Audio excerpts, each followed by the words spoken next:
Assalamualaikum warahmatullahi wabarakatuh. Halo semuanya, perkenalkan kami dari kelompok 4 Biologi kelas 10A ingin menjelaskan materi mengenai DNA rekombinan. Tapi sebelum itu, izinkan kami untuk memperkenalkan diri kami terlebih dahulu. Saya, Diara Naswendita, nomor absen 10. Kenalkan, nama saya Ranjanus Kevi, absen 32. Oke, sekarang saya ingin menjelaskan definisi DNA rekombinan. DNA rekombinan adalah teknologi yang memungkinkan penggabungan DNA dari sumber yang berbeda untuk menciptakan molekul DNA baru dengan sifat-sifat yang diinginkan. Ini sering digunakan dalam penelitian genetika, produksi obat-obatan, dan pengembangan produk bioteknologi. Tujuan DNA rekombinan adalah untuk menghasilkan organisme transgenik. Vektor berperan sebagai pembawa dan penyandi dapat mereplikasi diri. CO gen penyandi insulin ditambah vektor menjadi vektor rekombinan dimasukkan ke E. coli.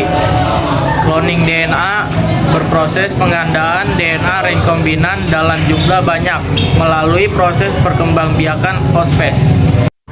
Assalamualaikum warahmatullahi wabarakatuh. Perkenalkan, nama saya Muhammad Fajar Maulana Akbar, nomor absen 26. Saya akan menjelaskan lebih lanjut mengenai tahap terjadinya DNA rekombinan. Yang pertama, tahapan teknik DNA rekombinan yaitu isolasi DNA. Dilakukan untuk memilih dan memisahkan DNA yang dikehendaki. Isolasi ini dilakukan dengan mengekstrak kromosom dari suatu organisme. DNA yang terpilih kemudian digunting dengan gunting biologi yaitu enzim endonuklease restriksi. Selanjutnya, segmen DNA yang diperoleh kemudian dimasukkan ke dalam vektor atau pembawa.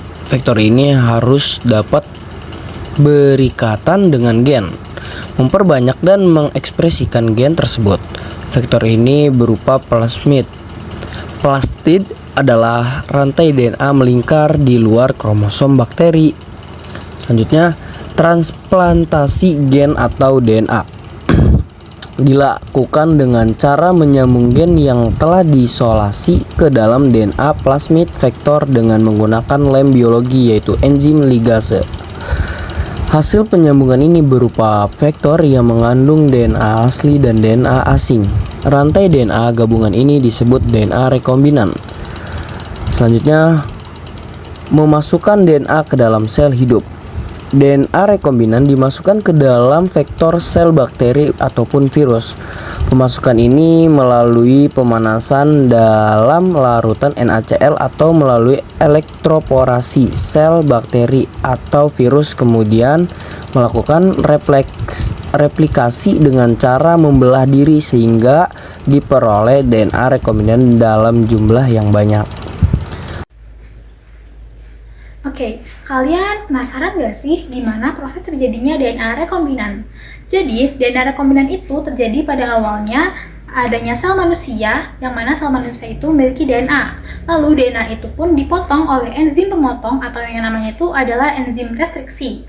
Lalu dipotong menjadi beberapa gen. Gen itu adalah gen yang telah dipilih dan juga memiliki karakteristik tertentu. Lalu ada juga bakteri. Bakteri ini memiliki DNA dan juga plasmid, tapi kita hanya menggunakan plasmidnya saja. Plasmid ini adalah cadangan gen dari bakteri itu. Lalu plasmid ini sama seperti tadi, kita potong oleh enzim pemotong atau enzim restriksi. Lalu dari adanya potongan plasmid itu, kita gabungkanlah dengan potongan gen. Jadi kita bisa lihat ya, yang warna kuning itu adalah plasmid, yang warna abu-abu itu adalah gen. Nah, di situ terjadilah penggabungan antara dua gen yang berbeda. Nah, penggabungan dua gen yang berbeda ini kita sebut sebagai DNA rekombinan. Nah, selanjutnya DNA rekombinan ini dapat kita gabungkan dengan sel manusia lainnya sehingga akan memperbanyak diri bakterinya. Bakteri ini pun dapat banyak sekali cara untuk dapat memperbanyak diri, seperti bisa membelah diri ataupun transformasi. Lalu dengan adanya DNA rekombinan ini dapat kita manfaatkan oleh berbagai hal. Terakhir yaitu contoh DNA rekombinan. Yang pertama, insulin manusia rekombinan. Diperoleh dengan memasukkan gen insulin manusia ke dalam bakteri yang kemudian dapat memproduksi insulin dalam jumlah besar untuk pengobatan diabetes. Yang kedua, vaksin hepatitis B rekombinan. Diperoleh dengan menggunakan gen permukaan virus hepatitis B untuk memicu respon kekebalan tubuh. Yang ketiga, antibodi rekombinan. diproduksi dengan menggunakan teknik DNA rekombinan untuk menghasilkan antibodi yang spesifik terhadap penyakit tertentu. Yang keempat, GMO, organisme modifikasi genetik. DNA rekombinan digunakan untuk mengubah gen tanaman dan hewan untuk menghasilkan produk pertanian yang lebih baik atau untuk tujuan medis, seperti beras emas yang kaya vitamin A. Sudah, itu saja dari saya. Wassalamualaikum warahmatullahi wabarakatuh. Selanjutnya, manfaat DNA rekombinan bidang kedokteran, produksi obat-obatan. Pembuatan insulin rekombinan untuk pengobatan diabetes adalah contoh nyata. Selain insulin, teknologi ini juga digunakan untuk memproduksi vaksin dan terapi gen untuk berbagai penyakit termasuk kanker. Bidang pertanian, pengembangan tanaman transgenik, menciptakan tanaman yang tahan hama, penyakit, atau kondisi lingkungan tertentu seperti kekeringan atau salinitas.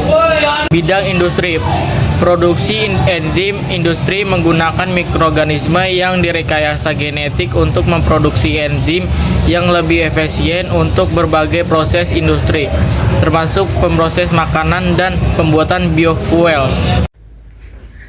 Selanjutnya, kita akan membahas mengenai dampak negatif dari adanya DNA rekombinan. Yang pertama itu adanya terganggunya keseimbangan ekosistem karena adanya dominasi dari GMO. Nah, bagaimana sih GMO mempengaruhi ekosistemnya?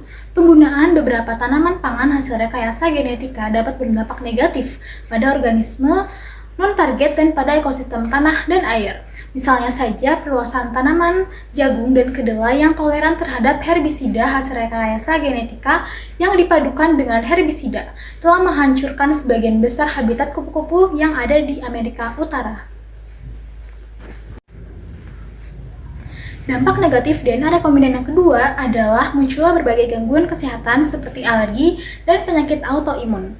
Salah satunya adalah dengan menciptakan protein baru atau mengubah jalur metabolisme yang dapat menyebabkan bakteri, toksisitas, atau perubahan tak terduga lainnya. Selain itu, DNA rekombinan pun juga bisa menyebabkan resistensi antibiotik pada mikroorganisme yang mempersulit pengobatan infeksi. Lalu, untuk terjadinya penyakit autoimun itu, meskipun penyakit ini langka, adanya kekhawatiran bahwa paparan terhadap protein rekombinan dapat memicu adanya penyakit autoimun pada beberapa individu yang rentan terkena penyakit autoimun ini. Selain itu, DNA rekombinan pun memiliki dampak negatif bagi hewan, yaitu mengubah kualitas atau keamanan makanan mereka. Sekian merupakan penjelasan materi dari kelompok kami. Terima kasih sudah mendengarkan. Semoga ilmu ini dapat bermanfaat bagi kita semuanya. Sebelumnya, mohon maaf bila ada kesalahan perkataan maupun perbuatan dari kelompok kami. Terima kasih. Wassalamualaikum warahmatullahi wabarakatuh.